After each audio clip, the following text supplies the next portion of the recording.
Ce que vous allez entendre aujourd'hui défie toute logique rationnelle. C'est l'histoire d'une colère sombre, inexpliquée, qui rongeait une famille de l'intérieur. C'est l'histoire d'un secret enfoui. Non pas depuis des années, mais bien depuis des siècles.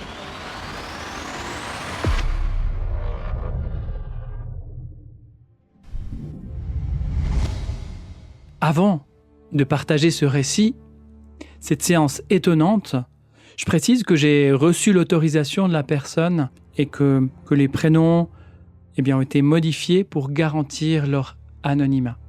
Fanny est maman de 2 enfants et elle est venue me voir en consultation désespérée parce qu'elle me parle du climat chez elle qui est très tendu, comme un champ de bataille permanent et qui est empreint de souffrance, cette souffrance qui impactait toute la famille. La cause, sa fille de 9 ans, Amanda. Le moindre comportement d'Amanda pouvait déclencher chez Fanny une réactivité irrationnelle, irraisonnée. Si Amanda avait un cheveu mal coiffé, si elle mettait trop de temps à se préparer, si Amanda riait trop fort, Fanny explosait littéralement. Les mots devenaient durs, agressifs, et parfois elle en venait même aux mains pour repousser sa fille. C'est comme si dans ces moments-là, Fanny n'était plus elle-même. Ça monte, et puis ça redescend. Et après, ce sentiment de honte de ce qui s'est passé, l'envie de disparaître, la perte de confiance dans son rôle de maman. Fanny m'avoue même à demi-mot qu'à certains moments de ces conflits intenses qui lui amènent beaucoup de souffrance, elle a le sentiment de comme détester sa fille. Parce qu'Amanda a réveillé en elle une douleur atroce dont elle ignorait totalement l'origine. En séance, je demande à Fanny d'identifier une situation précise. Elle me parle d'un matin où elle a vu sa fille qui était mal coiffée et Fanny le lui a signalé qu'elle était mal coiffée et Amanda n'a pas réagi. Et directement la colère chez Fanny est montée à 10 sur 10, intensité maximum de colère. Là, j'ai suffisamment d'informations pour me connecter à la situation, aller à la source, je ferme les yeux et je ressens qu'effectivement, il y a une tension extrême dans le lien entre les deux. Je perçois qu'il y a un lien karmique qui semble être à l'origine de tout ça. Et assez rapidement, il y a une image qui s'impose à moi. J'entends les notes d'un clavecin, une musique qui évoque pour moi le luxe, l'aristocratie. Et mon regard se pose sur une pièce d'une maison richement décorée qui ressemble à un palais. On est, semblerait-il, au XVIIe siècle et ça me fait penser un petit peu à Versailles. Je vois une femme en robe de dentelle qui est assise sur un fauteuil ouvragé. Je comprends que c'est l'épouse d'un homme de pouvoir qui a beaucoup d'autorité. Et en tant que femme de quelqu'un d'important, elle se doit d'être irréprochable. Elle représente l'image du comté. Autour d'elle, pour s'occuper d'elle, il y a 2 femmes de chambre qui s'affairent. Et je comprends que l'une d'elles, celle qui s'occupe de sa coiffure et qui coiffe la dame, cette coiffeuse, c'est l'âme de Fanny. Et la dame, impatiente, assise sur son siège, c'est l'âme d'Amanda. Dans cette scène, Fanny est terrifiée parce qu'elle n'a pas le droit à l'erreur.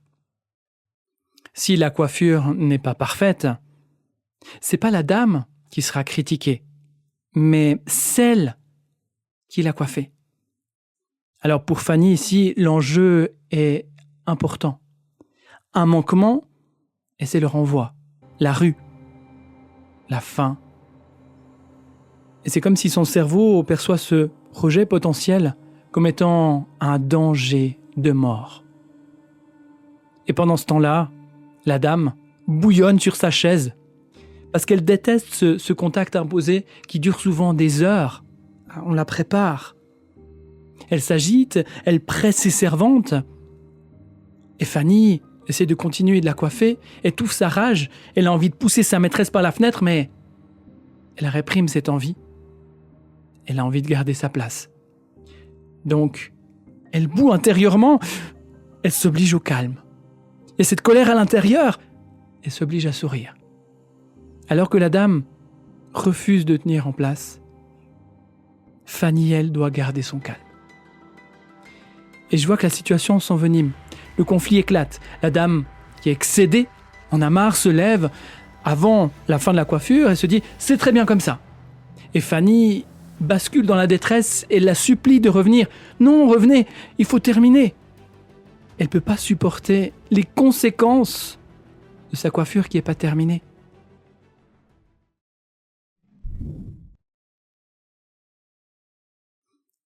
Cette tension, elle ne vient pas d'aujourd'hui.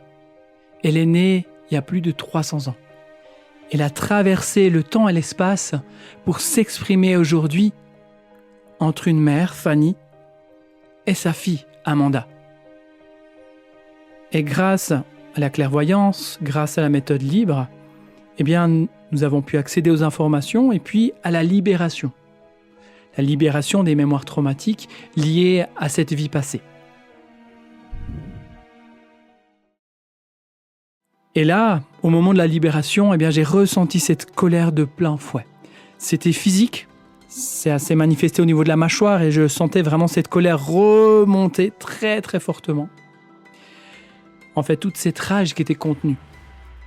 C'est monté crescendo, c'est monté crescendo, c'est monté très fort, les mâchoires qui serraient de plus en plus, la colère très forte et puis tout a relâché. Et instantanément, la scène a changé. Parce qu'en libérant cette colère, induite par des sentiments d'injustice, de rejet, cette colère réprimée, eh bien le comportement de Fanny a switché. Je perçois qu'elle dit maintenant à la dame, plus décontractée, si cela vous chante, allez vous faire voir ainsi. Pas allez vous faire voir, mais dans le sens, allez vous montrer de cette manière-là, alors que la coiffure n'est pas terminée. Et là, la dame a compris que elle n'avait plus le pouvoir d'agacer sa servante. Alors elle s'est rassise et Fanny a pu continuer la coiffure. Et c'est comme si quelque chose s'est apaisé entre les deux femmes.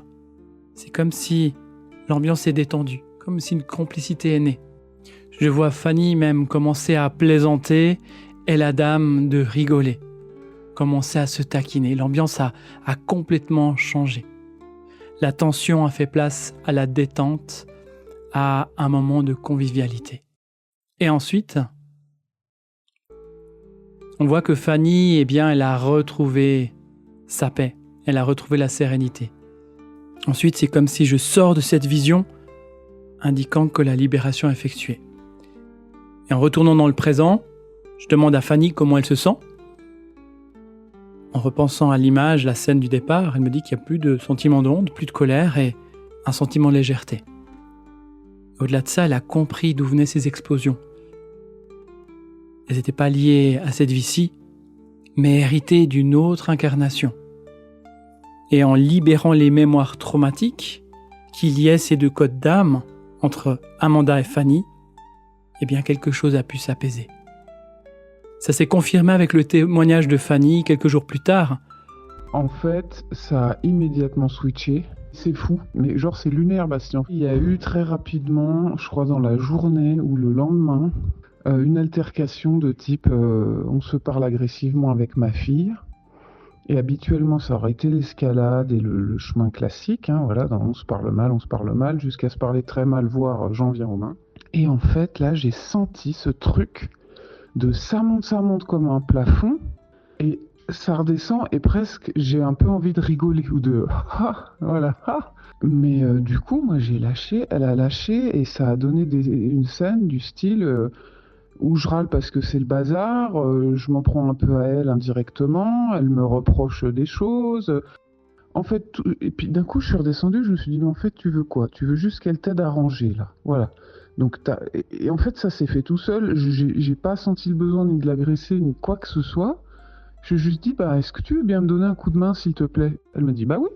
Puis elle est venue m'aider. Je t'avoue que j'étais un peu dubitative lors de la séance parce qu'on touche à ces histoires de karmique, d'hypnose qui me dépassent.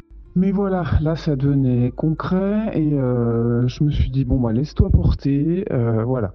J'avais confiance en mon ressenti vis-à-vis de toi par rapport au podcast, à tes enseignements, puis à la recommandation de mon ami. Donc voilà, j'ai un peu foncé. C'est un truc de dingue.